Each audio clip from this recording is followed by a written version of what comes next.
Good day everyone! Ako si Angel, ang inyong lingkod Rai TV. So sa video ko na naman ngayon ay ibabagi ko na naman ang aking tugon sa katanungan ng isa nating taga-subaybay. Shout out po sa iyo. Sana ang interpretasyon na ito ang sagot sa iyong katanungan at parang din sa inyo dyan na may katulad sa panaginip na ito. Paalala ko lamang lagi na ito ay isang general interpretation kaya unawain nyo at tingnan mabuti ang mga nangyayari sa inyong buhay ngayon at gamitin ang inyong sariling intuition at mag-connect directly sa mga impormasyon na maaaring ibabahagi ko. At para labis yung maintindihan ang ibig sabihin ng inyong panaginip ay panoorin ang video na ito hanggang sa matapos at kung ito ay nag-resonate bawat isa sa inyo, please leave us a comment at huwag natin kalimutang mag-like, mag-subscribe at i-hit na din ang notification bell para maging updated kayo lagi sa mga hindi pa nagpo-follow sa aking Facebook page. I-follow nyo na po Rai TV at i-share nyo na din. Maraming salamat.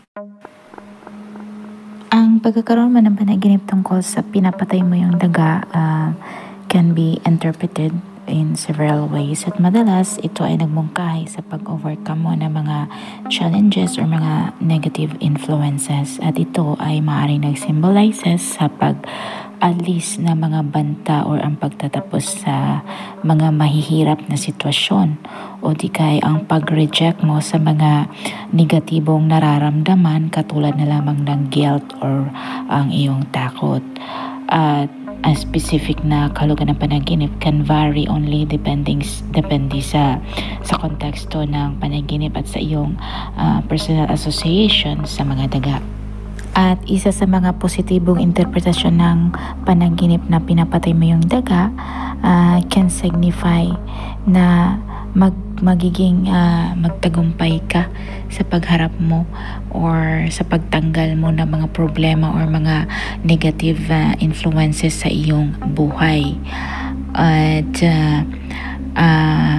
ang pagtanggal ng mga negatibong influences can be related sa dishonesty, yung panglilinlang o di kaya ang pagtataksil at ito ay nagmumungkahi sa iyong kagustuhan na linisin ang iyong buhay of such negativity.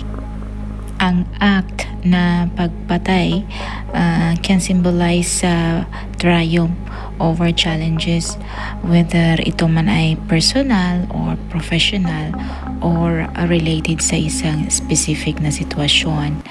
At sa ibang interpretasyon, ito ay nagmungkahi na ang pagpatay mo ng daga sa iyong panaginip ay maaaring nag-represent sa pag-overcome mo sa iyong financial struggles or ang espiritu ng kahirapan. Ang daga can be seen bilang symbol of a specific threat or mga banta or danger at ang pagpatay nito ay maaaring nag-signify sa pagtatapos ng isang banta or threat. Ang daga can be seen bilang simbolo ng isang specific na threat or banta o di kay mga panganib at ang pagpatay nito ay maaaring nag-signify ng pagtatapos ng mga banta. Tandaan lamang palagi na mga specific na details sa panaginip katulad na lamang sa kung paano pinatay ang daga at sa iyong emotional states during the dream can provide the further insights. Sa iyong personal association naman, ang iyong own personal feelings at sa ang iyong experiences sa daga can also influence sa interpretation.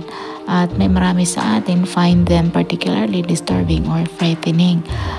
Habang ang iba naman ay maaaring meron silang neutral view.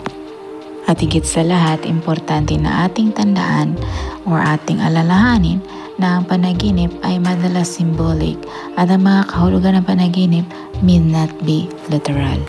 Sana nagustuhan nyo ang dream interpretation na ibinahagi ko sa inyo ngayon at makibahagi na din sa inyo mga opinion at katanungan sa pamamagitan ng pag-comment sa baba.